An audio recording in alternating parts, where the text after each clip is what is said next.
Magandang umaga kabayan. Nandito ngayon tayo sa Denmark. Discharging ng timber sa shore. Ayan, turo siya sa shore. Then pakabukas ng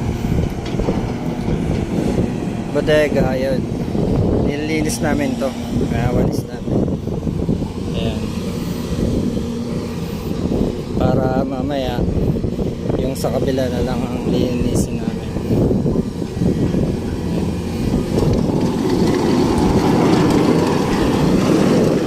Ito yung mga trabaho namin dito sa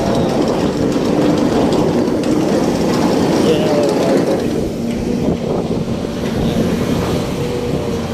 Ayan, dito naman ako sa kabila.